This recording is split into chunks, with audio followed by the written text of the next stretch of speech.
네, 안녕하세요. 1월 26일. 오늘도 뉴스 한번 정리, 오늘 재밌는 뉴스 몇 가지 갖고 왔는데요. 한번 정리 쭉 해보도록 하겠습니다.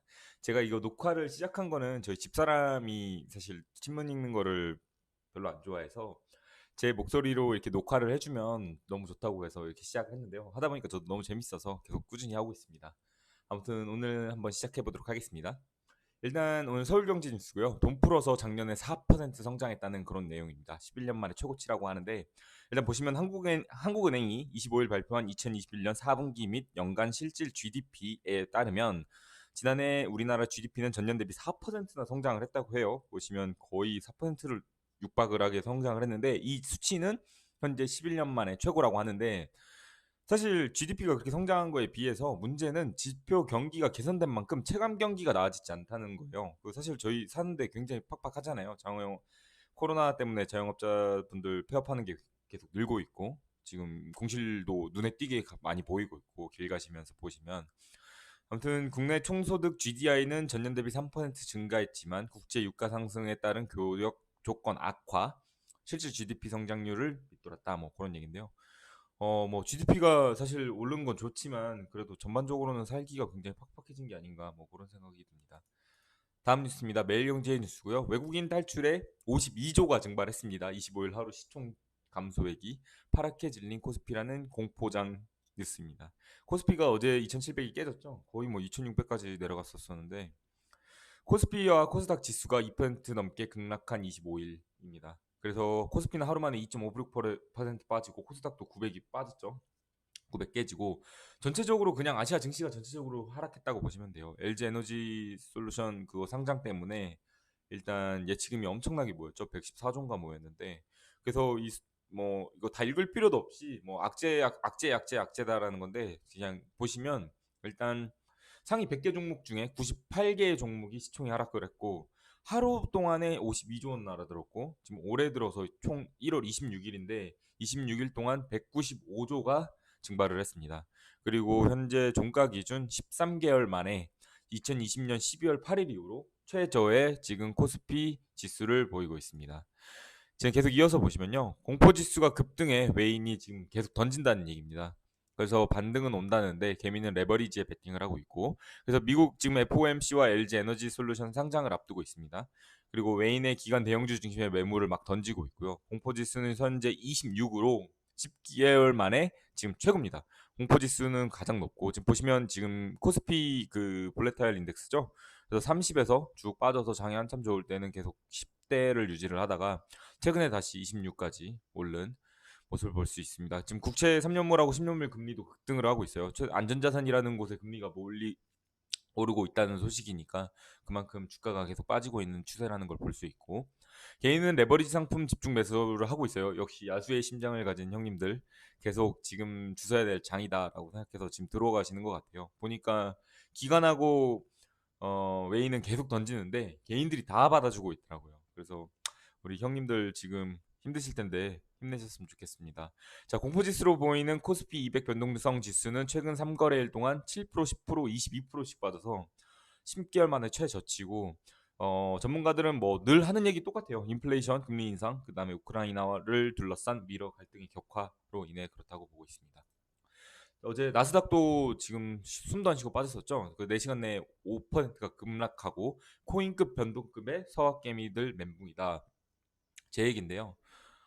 저 그래서 요새 어플 안 보고 있습니다. 그냥 안 보고 뉴스만 그냥 지수만 확인하는 정도로 하고 있는데 왜냐면 제가 슬그머니 하나 봤는데 한 25% 정도 빠져 있더라고요. 그래서 너무 피해가 너무 커서 감당이 안 돼서 아무튼 2008년 이후 하루 변동폭이 최대치고 공포지수는 14개월 만에 최고입니다. 그런 다음에 이번 매번 위기 때마다 좀 장이 빠지기 시작하면 연준이 나와서 이제 걱정하지 마라 우리 돈 푼다 뭐 그렇게 얘기를 해줬었는데 이제는 안 그럴 것 같아요. 왜냐면 연준한테는 물가 안정 그다음에 금리 인상 기조가 유지를 해야 되기 때문에 그래서 증시가 경제 타격을 주면 연준의 정책을 재고할 수도 있다라는 희망 고문도 시작을 하기 시작했습니다. 그래서 변동성 지수는 2020년 1월 11월 이후 가장 높은 38선으로 치솟았다가 마감을 했고 주식시장에 지금 겨울이 왔다라고 말을 하는 애널리스트도 있는 반면에 더 많은 교통을 겪을 것, 더 나락으로 갈 거다 이런 얘기죠. 그리고 모두가 하락할 것이다.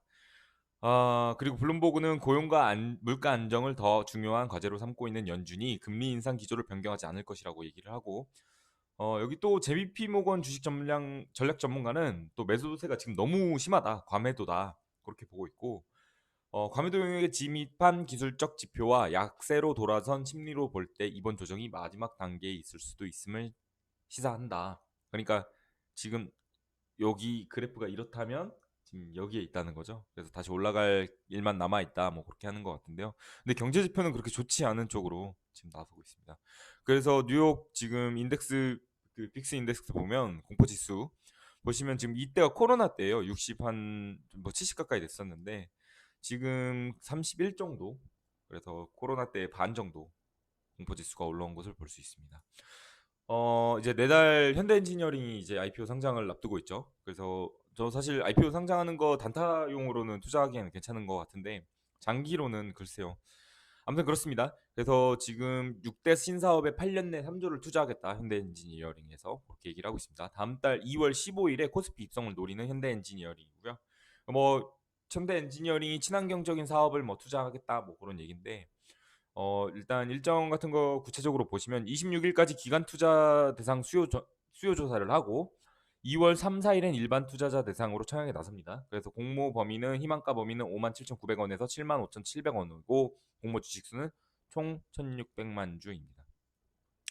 현대차가 굉장한 매출 신기록을 세웠어요. 그래서 총 매출을 117조, 올해는 또 9.2조를 재투자를 한다고 합니다.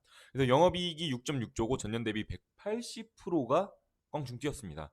올 세계 판매 목표량을 11% 늘렸고 432만 대. 그다음에 제네시스하고 SUV 고수익 모델을 강화한다고 해요. 그리고 친환경 판매 작년보다 33% 확대했다고 합니다.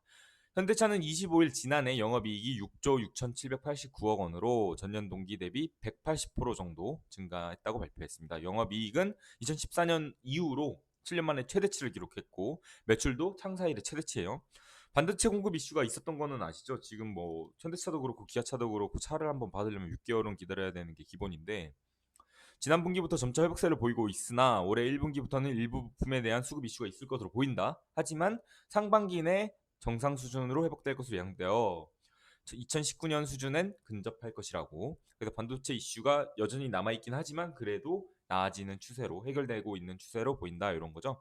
얘네들이 지금 전략적인 지금 타겟으로 잡은 그 상품들은 전기차, 그 다음에 제네시스, 그 다음에 SUV입니다. 이쪽에서 돈을 좀 많이 남겨 먹는가 봐요. 그래서 뭐 제네시스나 뭐 아이오닉 뭐 그런 쪽으로 지금 좀 전략을 잡은 것 같아요. 그리고 올해 하반기에 지금 그랜저 풀체인지가 있죠. 뭐 디자인은 뭐 호불호가 많이 갈리게 좀 생겼던데 그래서 현대차는 올해 전기차 22만 대를 포함해 친환경차 56만 4천 대를 팔겠다는 목표를 가지고 있습니다. 그 다음에 서유럽, 미국, 중국 등 해외 시장에 GV60, G80 EV 등을 순차적으로 출시할 예정이라고 합니다. 그래서 되게 좀 좋은 전망을 가지고 있다고 하네요. 다음 뉴스입니다. 저 이거 좀 자세하게 읽어봤는데 카카오가 좀 많이 뒤통수를 쳤죠. 지금 주주분들 특히 많이 좀 가슴이 아프실 것 같은데 카카오 일단 모든 장이 하락으로 가는 추세긴 한데 카카오는 특히나 더 좀 신뢰를 저버렸기 때문에 더 아래로 빠지고 있는 게 아닌가라는 생각이 듭니다. 보시면 카카오는 거의 지금 9만 원 깨졌고 뱅크도 이게 9만 원까지 올라갔었던 게 지금 4만 원까지 빠진 것 같고 카카오페이는 이게 가장 먹튀로 얘기가 많았었죠. 그다음 카카오페이도 여지없이 많이 빠지는 모습을 보였습니다. 그래서 세 가지 총 질문을 보시면 일단 스톡옵션 일단 저가에 사서 경영진들이 고가에 다 팔아치우는 그런 모습을 보였죠. 그 다음에 지금 보시면 12월 20일 날 대명 류 대표 등 경영진들 8명이 카카오페이 스톡옵션을 싹 팔아치웠죠. 그리고 지금 저점에서 다시 주순 걸로 보입니다. 임원 3명이 다시 샀다고 하는데 그래서 지배주주에겐 총 스톡옵션 매도는 자유인지 뭐 요거에 대해서 한번 생각해 볼 필요가 있다. 뭐 그런 거고요. 두 번째는 이제 카카오가 굉장히 물적 분할을 무분별하게 하잖아요. 그래서 그거에 대해서 지배주주에겐 물적 분할을 신설 법인을 만들어 지배력을 유지하면서 자금 조달하는 게 유리하지만 존속 법인의 일반 주주 그러니까 카카오죠. 모기업 같은 경우에는 핵심 산업 카카오페이나 뱅크 게임즈가 빠지고 나면 주가 하락 등으로 손해를 보는 건 당연합니다. 그래서 그거에 대해서 어떻게 해야 되냐. 선진국에선 쪼개기 시 이게 소액 주주들이 집단 소송을 제기할 수도 있는데 우리나라 주주들이 굉장히 착해요. 그래서 그런 면을 보면.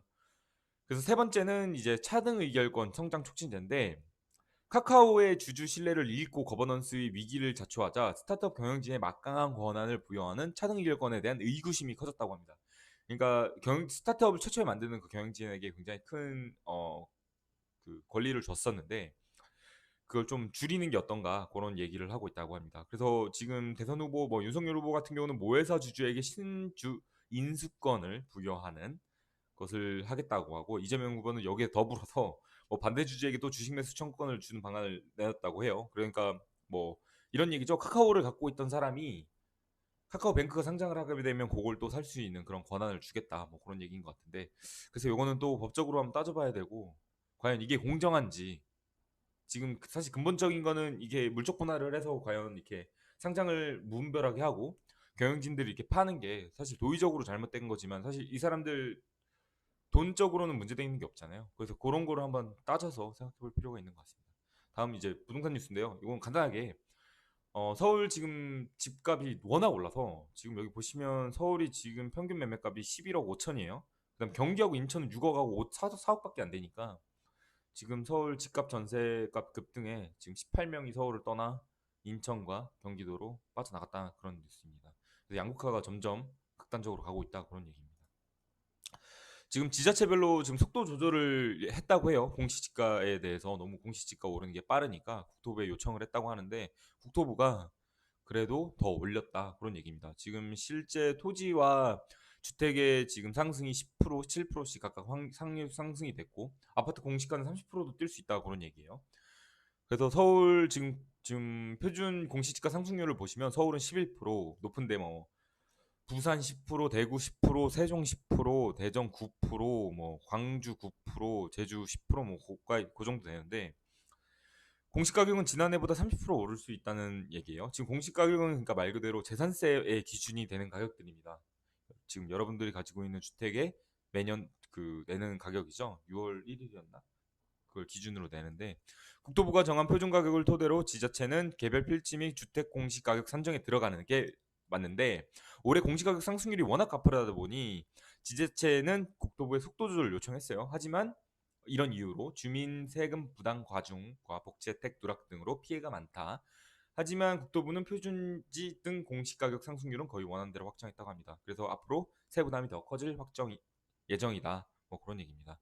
결국 좌파 정부가 들어서면서 엄청나게 지금 돈을 찍어내죠. 거의 뭐 아까 위에서도 보셨듯이 GDP 상승의 원인이 양적 완화 뭐 이렇게 해서 돈을 막 찍어내서 그만큼 복지적이나 돈을 막 뿌려댔기 때문인데 그걸 충당하기 위해서는 결국엔 세금을 걷어들여야 되고 그건 이제 가진 사람이 내거나 혹은 고연봉의 그 사람들이 내야 되니까 결국 주택 국토부도 정책 기조에 맞춰서 세금 부담을 높이는 추세입니다. 그리고 요거는 또 재밌어서 한번 가까봤는데요. 북서울자이가 지금 했는데 청약을 했어요. 이게 북한산 근처에 있는 자이인데 그 수유 그 라인이 있잖아요. 그 짧게 지어진 그 라인에 있는 건데 지금 84짜리가 지금 10.3억에 됐어요. 굉장히 높은 가격입니다. 사실 아파트인 강북구 북서울자이 폴라리스가 서울 프리미엄과 대형사각 브랜드에 불구하고 두 자리 경쟁수에 경쟁률에 그쳤어요. 그래서 34.4대 1. 흥행주주는 당연히 높은 분양가 때문이겠죠. 왜냐면 보시면 59짜리가 7억 6천이고 84짜리가 10억 3천이에요. 그다음에 112짜리가 1억 13억인데 이게 지금 보시면 위치가 사실 그렇게 매력적인 위치는 아니에요. 왜냐면 지금 여기를 재개발하는 미아 이게 3구역인가 그런데 여기 전반적으로 싹 다 이제 좀 구도심 느낌 나고 이쪽이 이제 북한산입니다. 그다음에 여기에 이제 우이신설역이고 이게 4호선역인데 물론 지하철역하고는 좀 가까운 편이지만 그렇게 뭐 메인 스트림이라고 할 수 있는 지하철역은 아니고 그다음에 물론 우이신설역은 바로 옆에 있습니다. 하지만 초등학교까지 좀 거리가 멀죠. 저는 아파트를 볼 때 초등학교 거리를 제일 먼저 보는데 초등학교 거리가 좀 상당히 되고 주변에 아파트 단지라고 있는 게 몇 개 없어요. 보님 두 개밖에 없는데 여기 미아 경남 아너스빌 그다음에 미아 삼성 레미안 1차가 있는데 요게 지금 매가가 9억밖에 안 해요. 110짜리가. 근데 여기 보시면 지금 110짜리가 13억에 지금 분양이 됐잖아요. 거의 4억 정도 차이가 나고 신축인 거에 비해서는 그래도 좀 감안을 할 수 있겠지만 그래도 너무 비싸게 한 12억 정도로 좀 측정이 됐었으면 좋았을 뻔했는데 아무튼 그렇습니다. 오늘은 여기까지 하고요. 또 내일도 재밌는 뉴스로 한번 찾아뵙도록 하겠습니다. 들어주셔서 감사하고요. 오늘도 좋은 하루 보내시기 바랍니다. 감사합니다.